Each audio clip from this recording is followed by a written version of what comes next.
코스모스 사피엔스 운명. 인류 끝나지 않은 여행.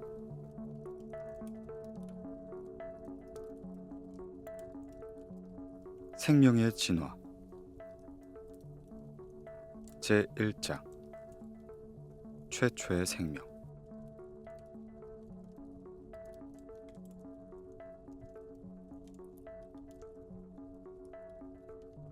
최초의 생명체는 지구가 탄생하고 수억 년이 지나서부터였습니다. 38억 년 전부터 25억 년 전까지의 시기는 고생대라고 불리는 박테리아의 시대였죠. 또는 약 40억 년 전부터 약 20억 년에서 25억 년 전까지 보기도 합니다. 이 시기 초기 지구상 최초의 생명체가 진화하고 있을 것으로 추정합니다. 아마도 그것은 해저의 뜨거운 화산지대에서 진화하고 있었던 고세균이었을 것입니다. 또는 더 오래되고 초기의 생명체인 진정세균으로부터 고세균이 진화해 나갔다는 최근의 연구 결과가 옳다면 다른 형태의 박테리아였을 것이죠. 최소한 35억 년 전에는 생명체가 나타난 것이 확실한 것 같습니다. 남아프리카와 서호주에서 나온 그 시기의 암석이 현대의 시아노박테리아, 즉 청초색 조류를 포함한 것으로 보이기 때문이죠. 지금까지의 연구 결과로 볼 때 38억 년 전쯤에는 아마도 생명체가 존재했을 것입니다. 그린란드에서 이 시기의 바위 속에 생명의 존재를 암시하는 일정 수준의 탄소 동위원소가 발견된 것이 바로 그 증거가 되죠. 적어도 35억 년 전에 최초의 단세포 생물들이 존재했던 겁니다.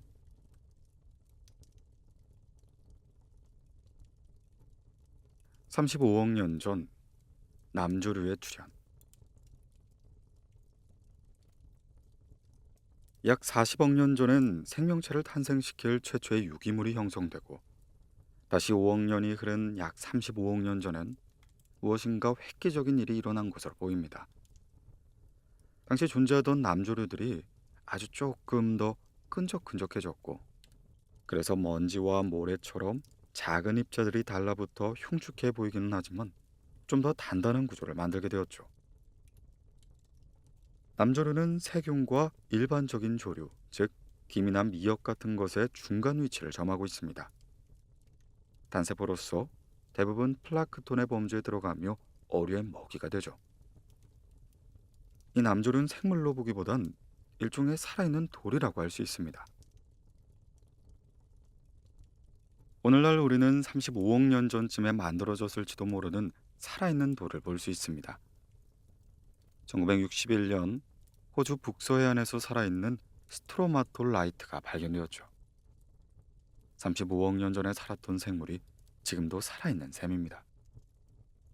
이 돌들은 생명으로 가득 차 있고 제곱미터당 36억 개의 생명체가 있는 것으로 추정하죠. 이 돌을 아주 자세히 본다면 산소를 배출하느라 생기는 작은 기포를 볼 수 있습니다.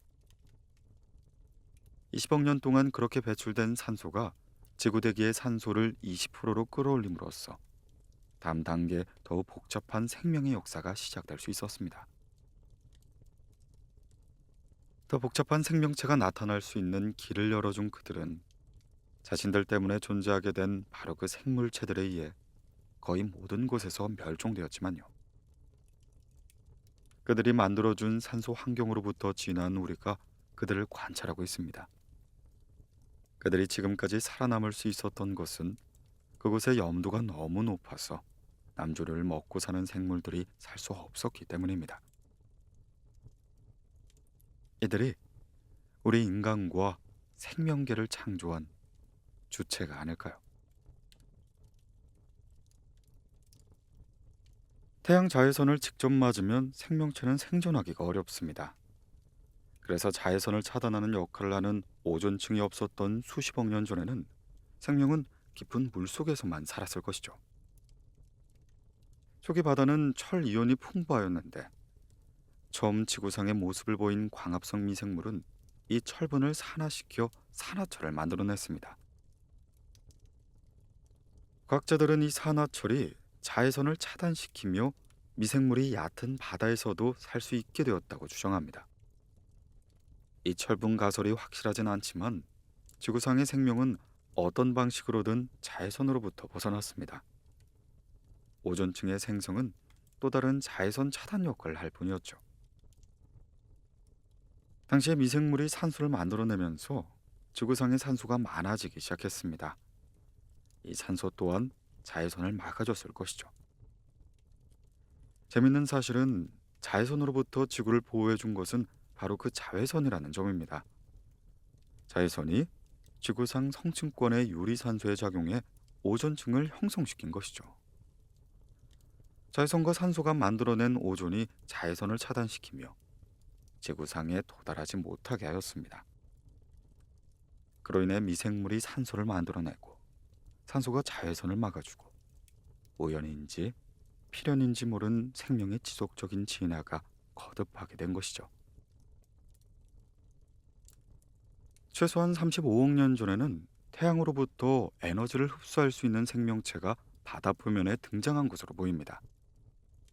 시나로박테리아는 광합성이라고 불리는 기초 화학 반응으로 태양빛을 가공하는 엽록소 분자를 가지고 있죠. 남세균으로도 불리는 시나로박테리아는 광합성을 하며 물속에 살았던 단세포 생물로 약 36억 년 전 출현한 것으로 추정합니다. 이 시나리오 박테리아가 빛을 받아 광합성을 하면서 지구의 산소량을 늘리는데 1등 공신을 한 생물이죠. 약 45억 년 전에는 지구라는 행성이 나타나고 약 10억 년 동안 생명은 아직도 단순한 형태를 취하고 있었습니다. 우리는 10억 년이라는 말을 쉽게 할 수 있지만 진정한 인류인 호모사피엔스가 지구상에 출현한 지 10,000년밖에 되지 않았음을 감안한다면 이는 엄청난 세월이겠죠. 지구상 생명이 복잡하게 진화하는데 그렇게 오랜 시간이 걸렸던 한 가지 이유는 당시엔 산소가 거의 존재하지 않았기 때문입니다. 대기 중 산소 농도가 대체로 오늘날의 수준으로 늘어난 데에는 지구 역사의 40%에 해당하는 20억 년 정도가 걸렸습니다.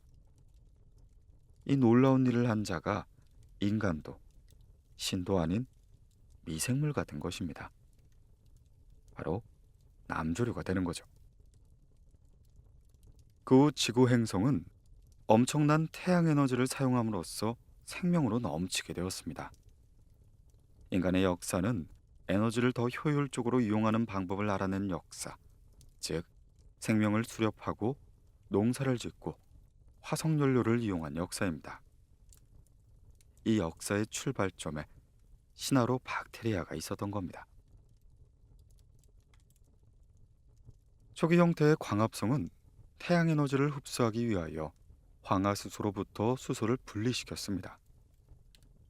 결국 일부 신화로 박테리아는 더 효율적인 방법으로 더 견고한 물 분자로부터 수소를 분리시켰고 이것의 부산물로 자유산소가 발생하게 되었죠. 수백 년 동안 이렇게 새롭고 더 강력한 신진대사 기술은 초기 기후를 엄청난 자유산소로 가득 차게 하였습니다. 허나 이 자유산소는 초기 생명체에겐 치명적인 것이었죠. 처음에 자유산소는 철의 부식과 같은 화학 반응으로 빠르게 다시 흡수되게 됩니다. 그러나 약 25억 년 전부터 자유산소가 너무 많이 발생해 이런 식으로는 다 제거될 수 없었고 서서히 대기 중으로 방출되기 시작했습니다. 약 20억 년쯤 자유산소는 대기 중 3%까지 증가했고 마지막 10억 년 동안 약 21%까지 증가합니다. 만일 대기 중 유리산소가 더 많아졌다면 우리가 심하게 손을 비비기만 해도 몸이 불이 나실지도 모르죠. 자유산소는 단순한 유기물질엔 지극히 치명적인 것으로 이는 유리산소가 많은 대기에 생명체가 나타날 수 없는 이유입니다. 그러나 20억 년의 진화를 거치면서 생명은 이렇게 새로운 공해 물질에도 충분히 살아남을 수 있을 만큼 유연해지고 강해지기 시작합니다. 많은 종이 사라졌지만 산소는 다른 형태의 섭취 물질보다 훨씬 많은 에너지를 공급하므로 산소가 풍부한 대기에서 살아남은 생명체들은 더욱 융성해 나아갔죠. 더 나아가 자유산소는 대기 중 높이 떠돌면서 결국 오존층을 형성하게 됩니다. 두께가 비록 몇 밀리미터밖에 되지 않았지만 지구상 30km에 위치한 이러한 오존 분자층은 지구를 자외선으로부터 차단하여 생명체가 바다뿐만 아니라 육지에서도 살아갈 수 있도록 만들어줬죠. 이렇게 산소의 발생이 진화를 다른 방향으로 나아가게 한 것입니다.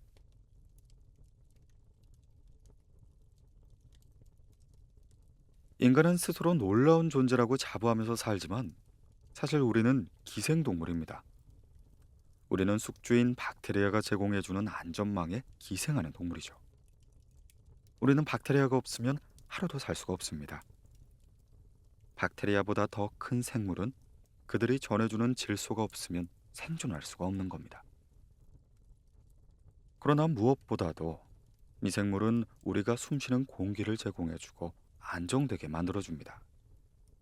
남주균을 포함한 미생물들이 지구상에 호흡할 수 있는 산소의 대부분을 공급하는 거죠. 바다 밑에서 기포를 올려보내주는 조류를 비롯한 작은 생물체들이 매년 1,500억 킬로그램의 산소를 생산하고 있습니다. 다시 말해 인간은 미생물의 기생동물인 셈인 거죠. 시아노박테리아 같은 광합성 생명체가 만들어낸 산소는 결국 우리 인간과 생명계를 만들어낸 것입니다. 우주의 형성으로부터 우리 인간에 이르는 길고 긴 여정이 복잡한 인과관계의 연속인 거죠.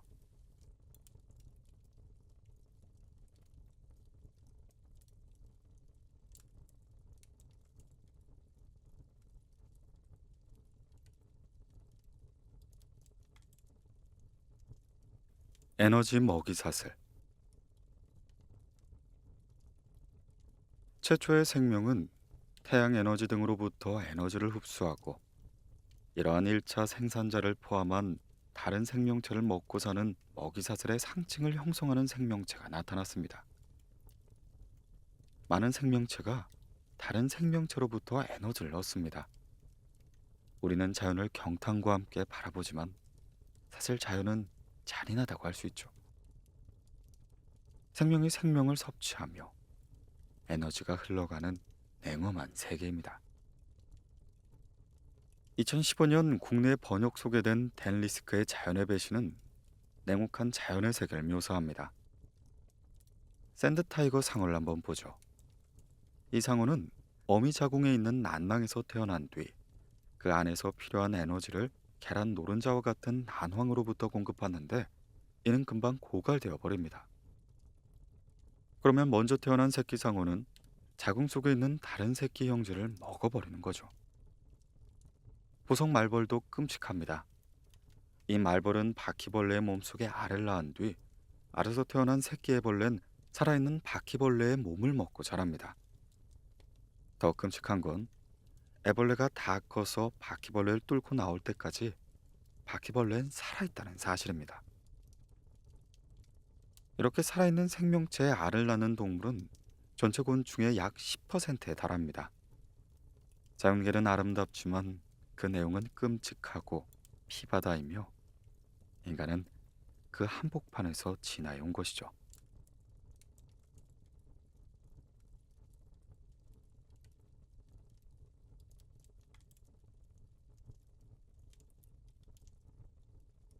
원핵생물과 진핵생물. 기원전 20억 년 원핵생물의 등장.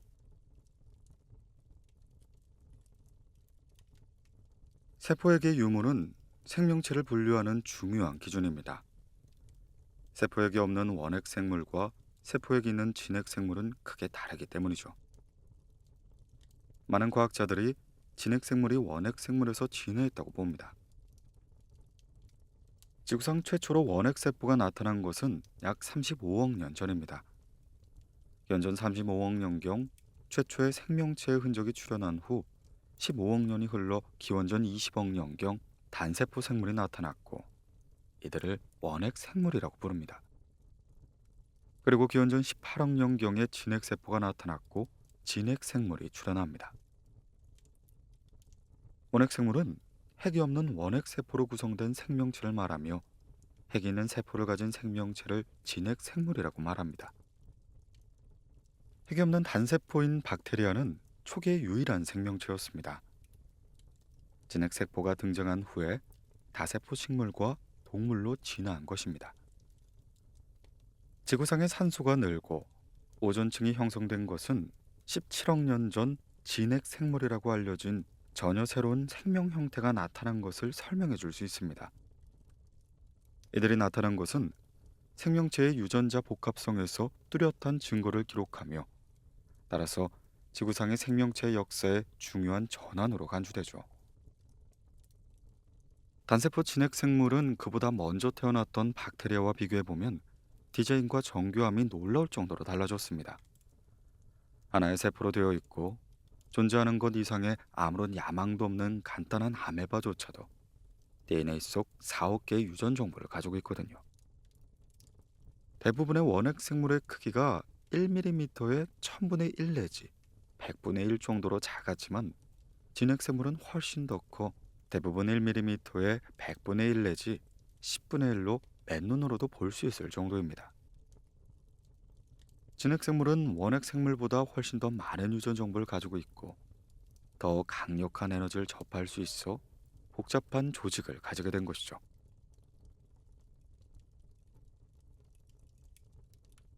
공생, 미토콘드리아, 진핵 생물 및 섹스.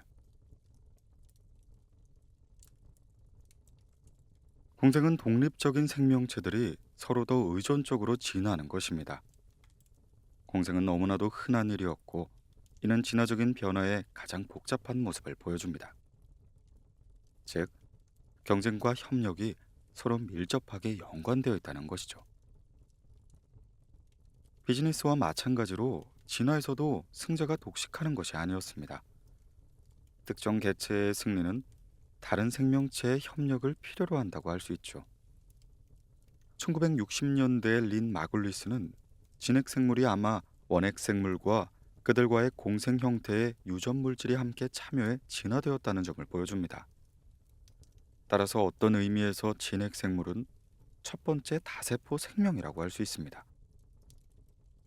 미국의 생물학자인 마굴리스는 서모플라스마라는 세균과 나선상 세균이 합쳐져 원시 진핵 세포가 진화되었고 다시 산소를 호흡하는 박테리아를 흡수하여 미토콘드리아로 진화되었다고 주장합니다. 식물의 엽록체도 광합성을 하는 신화로 박테리아가 포획된 것이라고 주장하죠.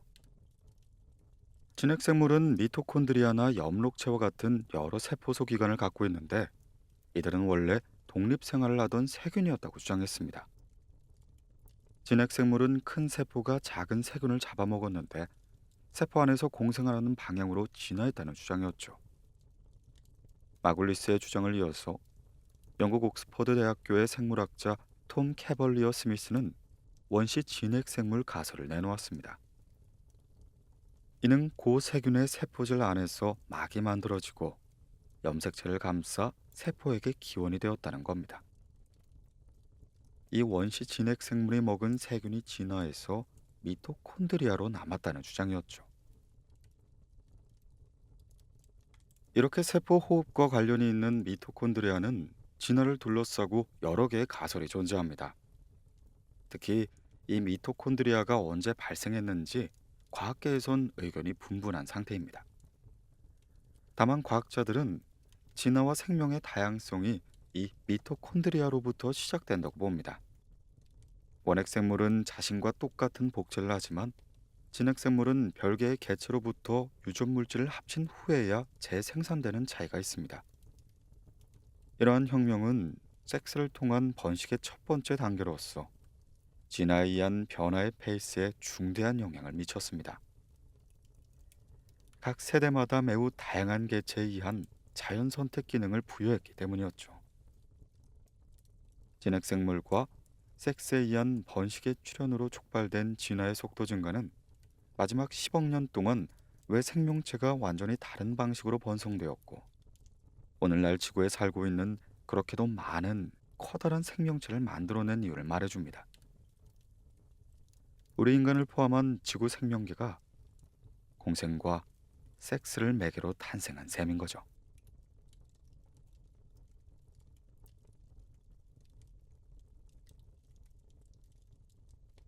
다세포 생명의 출현. 성캄브리아 시대는 현생 누대 이전의 지질 시대로 약 45억 년 전 지구가 형성된 때부터 약 5억 년 전 고생대 캄브리아기의 시작 이전까지를 말합니다.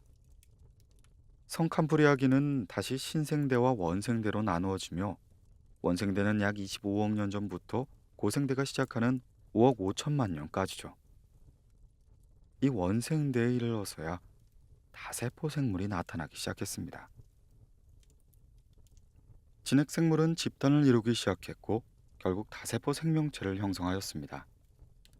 아마도 20억 년 전쯤 다세포 생물은 진화되어 나타났을 것이고 10억 년쯤엔 다세포 생물은 흔했을 것으로 추정합니다. 인간은 고세균이다. 이전엔 생물을 분류할 때 5개 분류법이 사용되었습니다. 이는 생물을 원핵생물과 진핵생물로 양분화하고 진핵생물을 4개, 원생생물, 균, 식물, 동물로 세분화하는 분류법이죠. 1970년대 생물학자 칼 우주는 리보솜 RNA 염기 서열을 분석하여 균을 진정세균과 세균으로 분류했고, 고세균은 세균이 아니라 진핵생물에 더 가깝다고 주장하였습니다. 그리하여 1990년대 새로운 생명 분류를 제안하며 세균, 고세균, 진핵생물의 세 영역으로 생명을 나누게 된 것이죠. 그에 따르면 세균, 고세균과 진핵생물 공통조상이 먼저 갈라지고 그 고세균과 진핵생물이 갈라졌다는 것입니다. 2015년 네이처에선 고세균과 진핵생물이 자매분류군이 아니라는 연구 결과가 발표되었습니다. 한 공통조상에서 갈라진 생명체 자매분류군이라고 부르는데, 새로운 연구 결과에 의하면 세균과 고세균이 갈라진 뒤 고세균이 여러 종류로 진화하던 중 한 종류의 고세균에서 진핵생물이 등장했다는 것입니다. 그렇다면 진핵생물인 우리 인간과 동식물은 고세균의 일종이라는 결론이 나오는 거죠. 그리고 생명계는 세균과 고세균, 이 두 종류로 분류될 수 있다는 말인 거죠.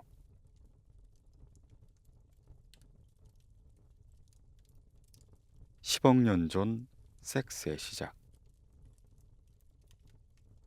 섹스를 행한 최초의 생명체는 약 10억 년 전에 등장했습니다. 섹스를 통한 생식은 진화에 의한 변화를 촉진시켰죠. 우성생식은 똑같은 유전자가 후대에 전해지기에 환경 적응에 불리하며 질병에도 취약합니다.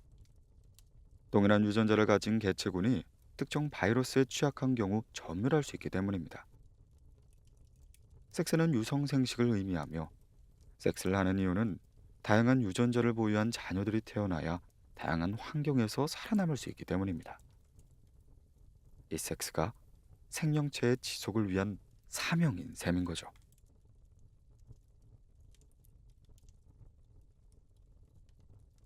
(8억 년에서 1억 년 전) 대륙의 형성.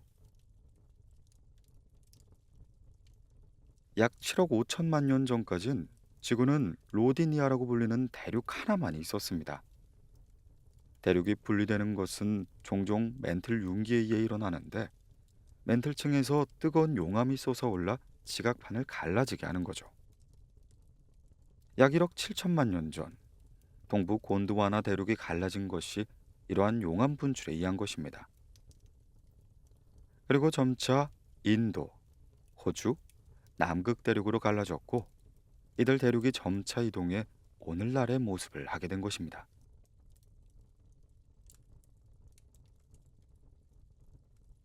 캄브리아기 대폭발.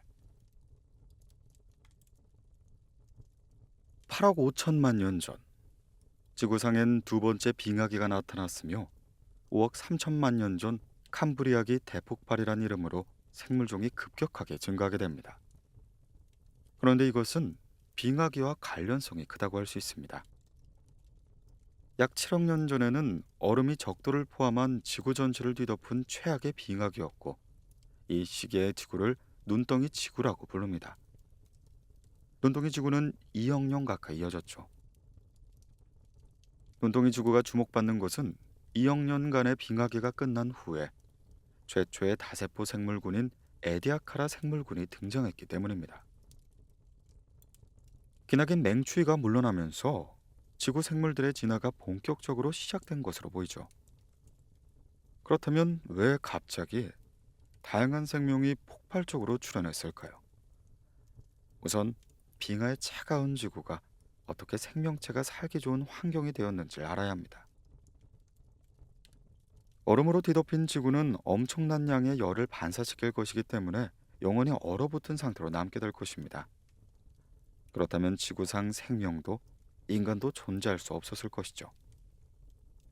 이 빙하를 녹여준 것은 놀랍게도 자기 자신, 지구 속 뜨거운 내부에 있었습니다. 뒤덮인 표면에서 터진 화산이 엄청난 양의 열과 기체를 쏟아내면서 얼음이 녹고 대기가 다시 만들어졌다는 것입니다.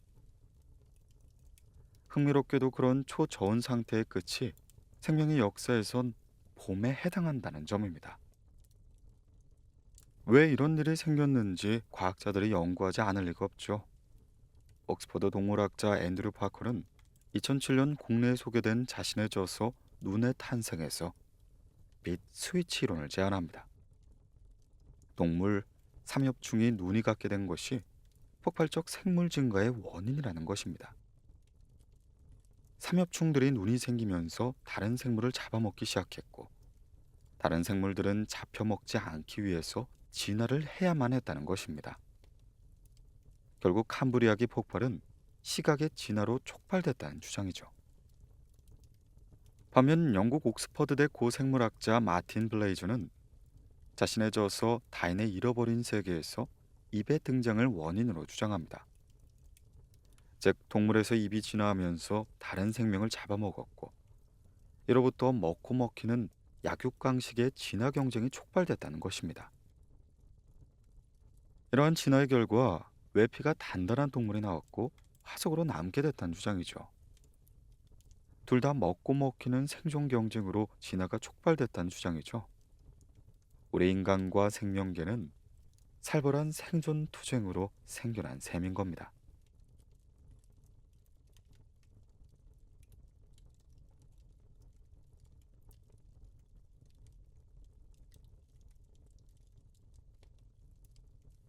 식물과 동물의 출현. 캘리포니아 주립대학교 버클리의 진화생물학자인 니콜 킹은 동물의 기원을 연구하는 학자입니다. 단세포 생물 중 가장 동물에 가까운 수생식물 연구를 통해 생명이 단세포에서 다세포로, 동물로 진화하는 열쇠를 찾아냈죠. 수생식물의 유충은 개체로 살아가지만 여러 개 얇은 섬유줄로 이어져 다세포 생물처럼 집단을 이룹니다. 그는 생명체가 다세포 생명으로 진화한 것이 이러한 집단화와 관련이 있다고 본 것이죠. 미토콘드리아의 사례로 보듯이 생명은 진화 과정에서 합쳐지는 과정을 겪고 새로운 생명으로 나아간 것으로 보입니다. 지구의 지질 시대는 성캄브리아대, 고생대, 중생대, 신생대 등으로 구분합니다. 성캄브리아는 지구 역사의 대부분 약 90%를 차지하며 지각이 생기고 생명의 원형으로 여겨지는 최초의 유기물이 형성된 시기로 시생대와 원생대로 구분됩니다. 고생대는 캄브리아기, 오르도비스기, 실루리아기, 대봉기, 석탄기, 페름기로 세분되죠. 이 어려운 이름을 가진 모든 시기를 하나하나 설명하기엔 시간이 부족하죠. 최초의 다세포 생물은 기원전 5년에서 6억 년 전 고생대 캄브리아기에서 생겨났습니다. 대표적인 것은 삼엽충이며 척추동물은 아직 출현하지 않았습니다. 하지만 다세포 생물이 캄브리아기 이전에 출현했다는 증거 또한 있습니다.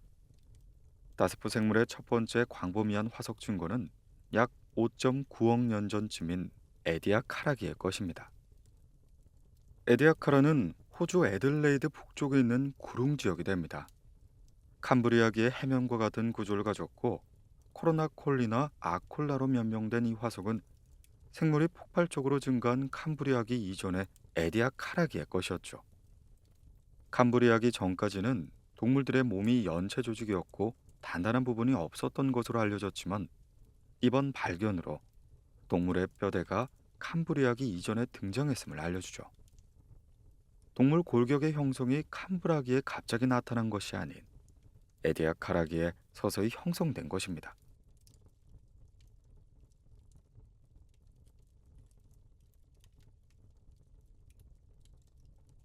4, 5억 년 전 육지 식물과 바다어류 출현. 오르도비스기의 홀씨 화석의 발견은 식물이 최초로 바다를 떠나 육지에 나타난 것을 암시합니다. 생명체가 육지에 살려면 말라버리거나 붕괴하지 않도록 보호 장치가 있어야죠. 물에 있는 내부를 보호하기 위해서 외부와 격리할 수 있는 막을 요구하는 것입니다. 2010년 약 4억 7천만 전으로 거슬러 올라가는 테료포자라는 식물 화석이 아르헨티나의 안데스 분지에서 발견되었는데 학자들은 이를 오르도비스의 초기 또는 캄브리아기 후기의 식물로 추정했죠. 2016년 스웨덴에서는 약 4억 4천만 년 전에 균류 화석이 발견되었습니다. 이 화석은 생명체로는 없었던 육지에 초기 토양을 만드는 데 중요한 역할을 했을 것으로 추정하죠. 당시 육지엔 식물은 물론 유기 영양물과 미생물이 없었습니다. 초기 균류는 대기 중의 질소를 토양에 고정시키면서 육지를 유기물이 풍부한 토양으로 바꿔나갔을 것입니다. 결국 식물이 진화하고 뿌리를 내릴 수 있는 환경이 만들어진 것이죠. 그리고 약 1억 년 정도 시간이 흐른 뒤 지구의 육지엔 식물들이 자라나게 된 것입니다. 오르드비스기엔 바다에서 최초의 척추동물이 진화해 나갔습니다. 이들은 초기 형태의 물고기와 상어가 되었죠. 그렇게 대략 4억 년 전부터 큰 동물들이 물 밖으로 뛰쳐나오기 시작했습니다. 우리 생명이 바다에서 왔다는 것이 피해 성물이 바닷물과 비슷하고 뼈도 칼슘이 많았던 바다의 모습을 닮아 있다는 점이 반증이 됩니다. 그렇게 육지로 진출한 동물은 물과 부력이 없는 환경에서 살기 위해서 세포로부터 분비되는 칼슘을 이용해 뼈를 만들기 시작한 거죠. 곤충, 거미, 새우 등은 절지동물이라고 하며 지구상의 동물 중 가장 많은 무리입니다. 이들은 등뼈가 없는 무척추동물로 몸의 피부가 딱딱한 골격으로 둘러싸여 있고 몸과 다리에 마디가 있는 동물입니다. 육지로 진출한 최초의 동물이 바로 이 절지동물일 것입니다. 그렇게 척추동물은 실루라기에 육지에 처음으로 올라왔지만 대봉기 4.1억 년에서 3.6억 년 전에 육지를 지배하게 됩니다. 대봉기의 척추동물인 물고기가 육지로 올라와 결국 공룡과 포유류로 진화하게 된 것이죠.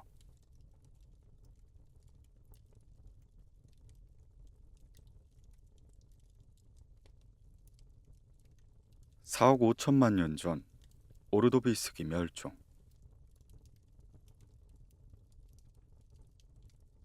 감마선 폭발은 우주에서 관측되는 폭발로 인한 감마선의 성광입니다.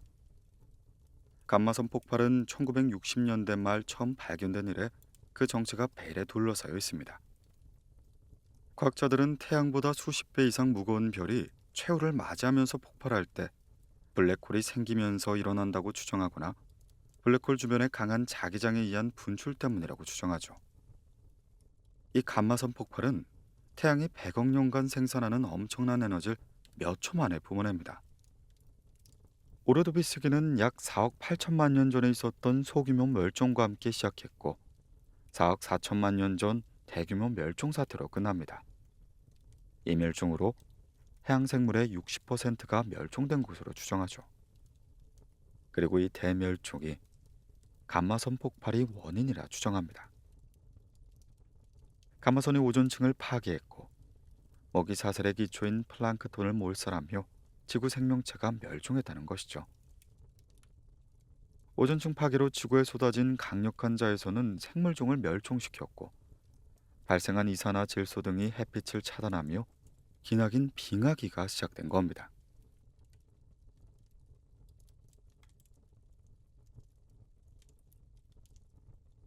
4억 년 전 대봉기 육지로의 생명 진출과 멸종. 약 4억 년 전후 대봉기에는 남반구의 곤드라와 대륙과 북반구의 시베리아 대륙, 그리고 적도 근처에 있던 유라메리카 대륙이 합쳐지기 시작하며 페름기 초대륙인 판게아가 만들어집니다. 대봉기 동안 어류가 육상에 올라와 양서류로 진화했으며, 거시 식물은 건조한 육지로 뻗어나가며 대삼림을 형성하게 되죠. 생명이 물에서 육지로 올라오는 것은 우리 인간과 생명으로 가는 결정적인 순간이며, 지구 생명계를 근본적으로 바꿔나가게 됩니다. 다만 이 대분기에도 번성했던 많은 바다 생물과 번성하기 시작한 양서류가 대량으로 사라지는 대멸종이 다시 한번 일어납니다. 진화란 멸종의 역사이기도 하죠. 멸종으로 생태계의 틈이 발생하면서 새로운 생명체가 등장하는 것입니다. 지구상의 생명의 역사는 멸종으로 인한 생명의 진화의 역사이기도 합니다. 우리는 그 틈을 비집고 나온 생명계 숲의 일원인 거죠. 대봉기 멸종이 일어난 것은 연쇄적인 운석 충돌로 인한 것으로 추정되기도 하고, 시베리아 해저에서 시작된 멘틀 융기가 감마선 폭발을 일으켜 바닷물을 뜨겁게 하고 용암을 분출시켜 발생했다는 주장도 있습니다. 어찌되었건 이로 인해 양서류가 본격적으로 진화의 전면에 나타나기 시작합니다.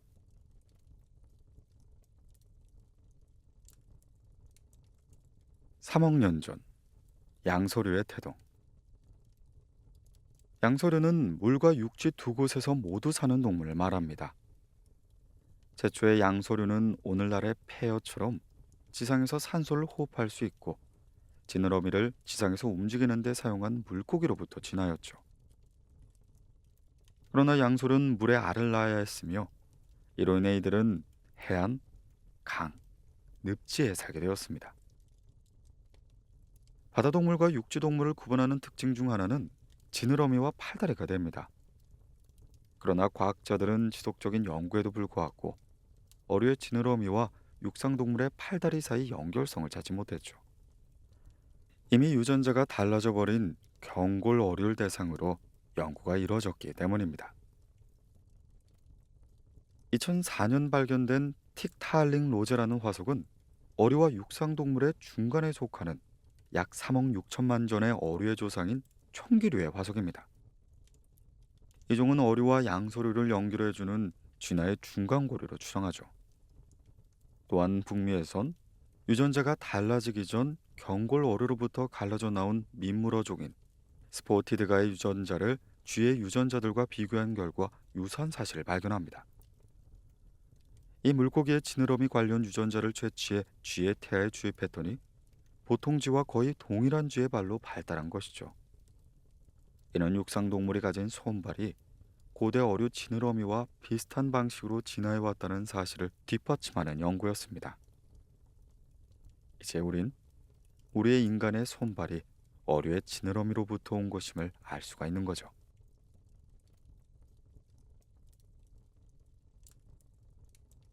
약 3억 년 전 파충류의 등장. 양서류에서 파충류라는 새로운 종의 진화를 증명하는 전이화석 또는 빠진 고리가 발견됩니다. 파충류는 거북으로 진화한 아나푸시드, 공룡이 된 디아푸시드, 그리고 시나푸시드 등으로 진화했다고 주장합니다. 이 중 시나푸시드가 결국 포유류로 진화했고, 인간과 침팬지의 공동조상인 유인원으로 나타났다는 거죠. 나무가 진화하면서 딱딱한 껍질을 가진 씨를 가졌듯이 파충류는 진화하면서 딱딱한 껍질을 가진 알을 낳아 마른 지상에서 새끼를 낳을 수 있게 되었습니다. 포유류와 파충류의 태아는 보호막 안에서 안전하게 자라갔죠. 포유류는 막에 쌓인 새끼를 갖고 있다가 낳고, 파충류는 막에 쌓인 태아가 알 속에 들어있는 상태로 낳습니다. 보호막으로 둘러싸는 포유류와 파충류는 양막동물이라고 하는데, 약 3억 년 전 진화 과정 속에서 나타난 것이죠.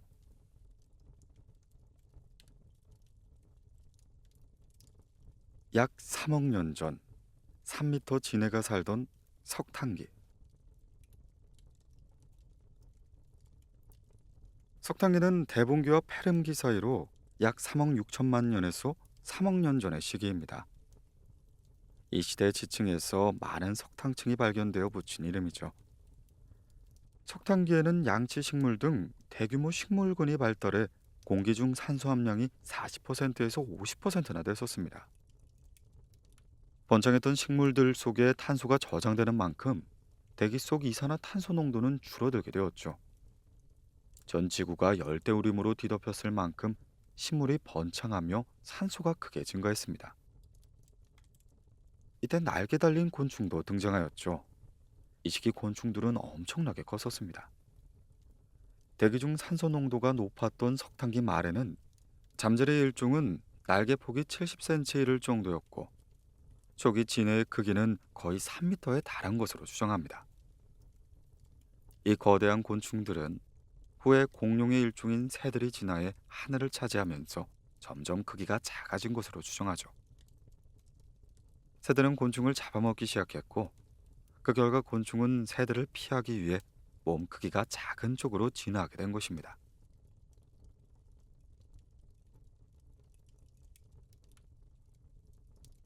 3억 년 전 페름기 대멸종, 인간의 기원. 페름기는 고생대의 마지막 6번째 시기로 약 3억 년에서 2억 5천만 년 전의 시기입니다. 페름기의 지구 대륙은 하나였고 초대륙 판기아가 있었다죠. 이 시기는 수목이 우거진 열대 낙원 같은 시대로 추정되고, 공룡과 유사한 반용, 양서류, 곤충이 번성했던 시기였습니다.